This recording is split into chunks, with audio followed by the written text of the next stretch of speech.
Hello दोस्तों, आपका स्वागत है आपके अपने यूट्यूब चैनल। मैं आपका दोस्त सचिन सूर्यवंशी। आज जो हमारा चर्चा का टॉपिक है वो है कि हिंदी मीडियम के छात्र दिल्ली विश्वविद्यालय में एडमिशन कैसे लें, क्योंकि एक बहुत बड़ा समस्या बनकर उभरी है कि हिंदी मीडियम के छात्रों को आसानी से पीएचडी में एडमिशन नहीं मिलता। इक्का दुक्का हो जाते हैं, वो भी जुगाड़ से।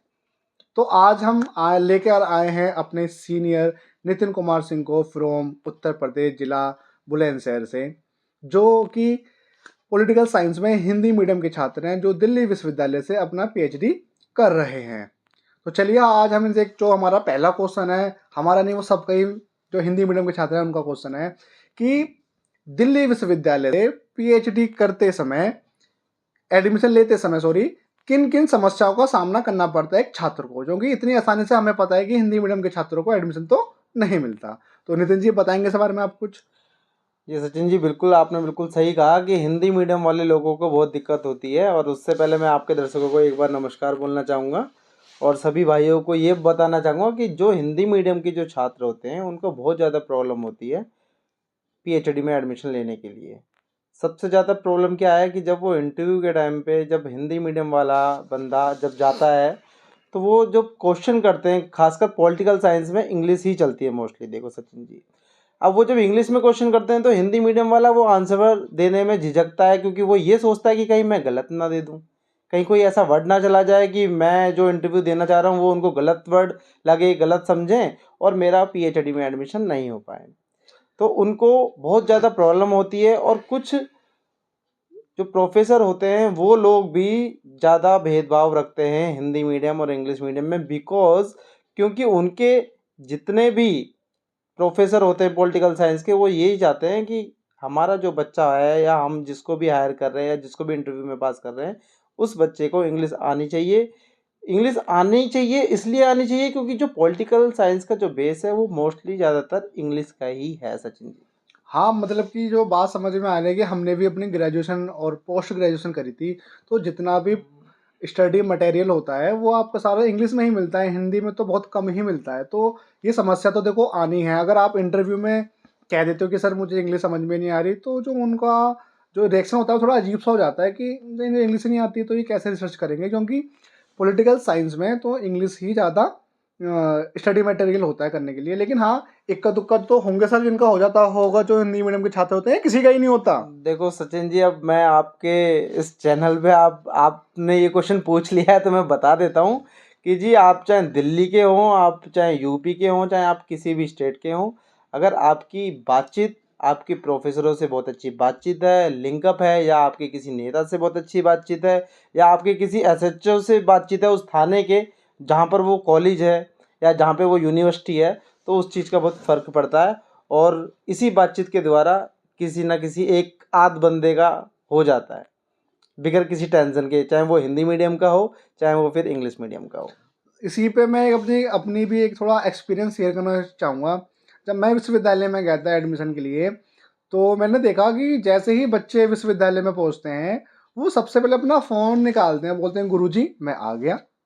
अरे भाई, मतलब गुरुजी को क्यों बताना, आप अपना इंटरव्यू दो। लेकिन मुझे भी लगता है कि हाँ, जुगाड़ तो देखो चलता है, चाहे वो आप किसी भी तरीके से कराओ। जो बिना जुगाड़ के देखो दिल्ली विश्वविद्यालय में पीएचडी एंट्रेंस क्लियर कर लोगे आप, लेकिन इंटरव्यू में तो जुगाड़ चलना ही चलना है। सचिन जी, आपकी इस बात से मुझे अपने टाइम का याद आ गया कि जब बता सर। मैं आपको एक छोटा सा किस्सा बता देता हूँ आपके सामने कि जब मेरा फर्स्ट टाइम जब मैं पीएचडी के लिए इंटरव्यू करने गया था, तो जैसे ही मैं सीढ़ी से ऊपर जब चढ़ा, उसके बगल में ही बाथरूम था वहाँ पे। तो जब बंदे बाहर को निकल रहे थे तो वो यही कहते हुए निकल रहे थे कि सर मैं यहाँ पे पहुँच चुका हूँ, अब आप देख लेना। हल्का सा आगे चला तो वहाँ पर एक कॉफीटेरिया जैसे होता है कि कैफेटेरिया, कैफेटेरिया, कैंटीन हाँ कैंटीन। हाँ, कैंटीन वगैरह होती है। तो वहाँ पर क्या बोलते हैं, वहाँ पर बैठ के बंदे कहते हैं गुरुजी मैं आ गया हूँ, मेरा देख लेना। उसके हल्का सा आगे चला थोड़ा सा, जब दूसरी क्लासेस आती हैं तो एक लड़का तो छोटा सा था, छोटी सी हाइट का था, वो कह रहा गुरुजी मैं आ गया हूँ, अब बस करवा ही देना। तो ऐसे ऐसे पढ़ने हैं कि मतलब कि जिससे मैं मिल रहा था वहाँ पर ऐसा कोई भी बंदा नहीं होगा जिसने छोटी मोटी बातचीत अपनी कहीं ना कहीं किसी ना किसी प्रोफेसर से कही होगी एडमिशन के लिए। और हकीकत बताऊं, जितने भी लोग, जितने भी वहाँ पे टीचर होते हैं या प्रोफेसर होते हैं, सभी के पास बहुत लोगों के कॉल्स आते हैं, लेकिन उनकी भी मजबूरी होती है कि कुछ ही सीट होती हैं, तो सिर्फ वो उन्हीं लोगों को करते हैं, या तो जिनके बहुत ही हाई प्रोफाइल जिनके क्या बोलते हैं लिंक कि है। लिंकअप होते हैं।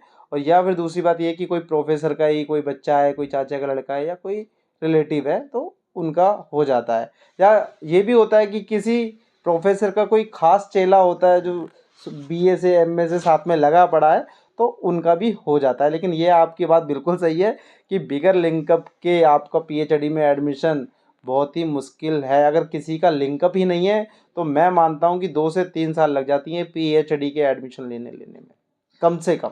हाँ नितिन जी, मैंने भी सुना है कि कुछ ऐसा होता है कि आपका अच्छा इंटरव्यू जाता है, टीचर्स प्रोफेसर भी कहते हैं कि हाँ बहुत अच्छा इंटरव्यू गया आपका, बहुत अच्छा सिनॉप्सिस है, उसके बाद भी उस शोधार्थी का नाम नहीं आता इंटरव्यू फाइनलिस्ट में। तो जिसकी वजह से जो होनहार बेचारा रिसर्चर है, जो शोधार्थी है, जो रिसर्च करना चाहता है, उसे मौका ही नहीं मिलता। एक फ़ोन आ जाता है और उसका नाम कट जाता है। यही तो होता है, ये तो एक भ्रष्टाचार है। अगर मुझे, मैं सीसीएस यूनिवर्सिटी से पीएचडी कर रहा हूँ, अगर मुझे मौका मिलेगा, अगर मैं पीडीएफ करूँगा तो मैं पक्का इसी भ्रष्टाचार पे करूँगा दिल्ली विश्वविद्यालय की। भैया अच्छे बच्चों को आन दो, रिसर्च करने दो, विश्वविद्यालय का नाम दुनिया में ताकि छाए। अब नहीं आप सचिन जी, एक चीज़ और कहना चाहूँगा मैं, जितने भी बच्चे पीएचडी एडमिशन के लिए आते हैं वो सभी क्वालिटीज़ वाई ही होते हैं। ऐसा नहीं है कि वो बिगर मतलब कि कहीं से नकल मार के नेट क्लियर करके आते हैं या जीआरएफ करके आते हैं। वो सभी बच्चे पढ़ने में ठीक होते हैं, तभी वो उन्होंने नेट क्लियर करा है, जीआरएफ क्लियर करा है। ऐसा तो है नहीं कि क्या बोलते हैं कि वो लोग वैसे ही आ गए हैं, हाँ जी बीए एमए की सर्टिफिकेट लगाए और आ जी, गया, वो तो ऐसा है। नहीं होता है।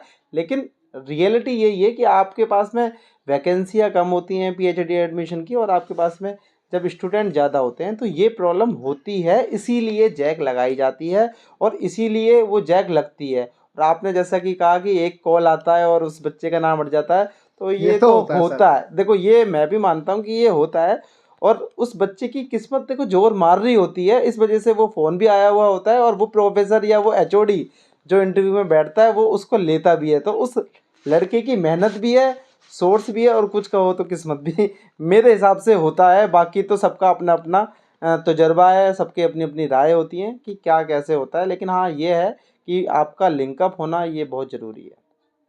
मेरा भी यही एक सुझाव है कि आप चाहे जेआरएफ निकाल लो या नेट एग्जाम खाली क्लियर कर लो या सिनॉप्सिस अच्छी बना लो, जब तक आपकी जुगाड़ नहीं है तो दिल्ली विश्वविद्यालय में बहुत कम चांस हैं कि आपको एडमिशन मिले। और बाकी आपकी देखो रही किस्मत, क्योंकि किस्मत से बलवान कोई नहीं है।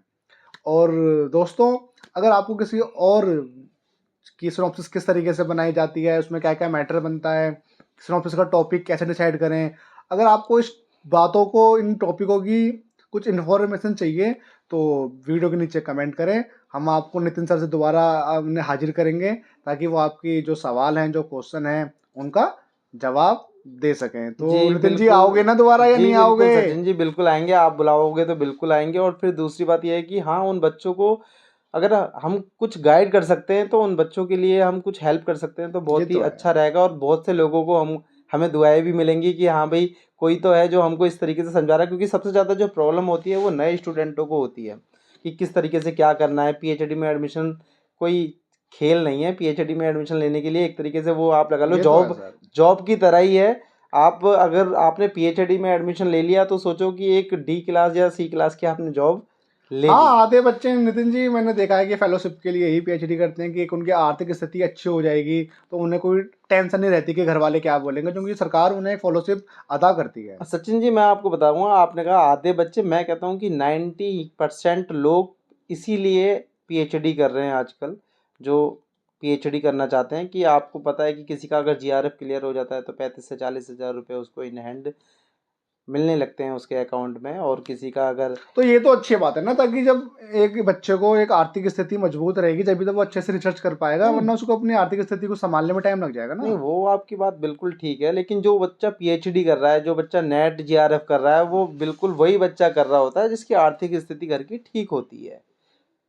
चलो जी, देखते हैं, लेकिन जो बच्चे गरीब हैं वो भी तैयारी करते हैं, और सबको पढ़ने का अधिकार है, और सबको बढ़ने का जी अधिकार है। बिल्कुल, जी बिल्कुल, सभी पढ़िए, सभी लोग अपना अपना जो भी ज्ञान है वो उजागर करिए। और मैं यही कहना चाहूँगा सभी आपके व्यूवर्स से कि क्या बोलते हैं, कोई दिक्कत नहीं है, अगर किसी को हेल्प की कोई ज़रूरत है तो वो कमेंट करके आपको मैसेज कर सकता है। अगर आप सॉल्यूशन दे सकते हैं तो ठीक है, वरना फिर हम बैठे हुए हैं। ठीक है दोस्तों, अगर आपको कोई क्वेश्चन हो आप इन कमेंट बॉक्स में डाल सकते हैं, हम उसका जवाब आपको नितिन सर के द्वारा दिला देंगे। थैंक यू गाइस, वीडियो को पसंद आई हो तो वीडियो को जरूर लाइक करें। ठीक।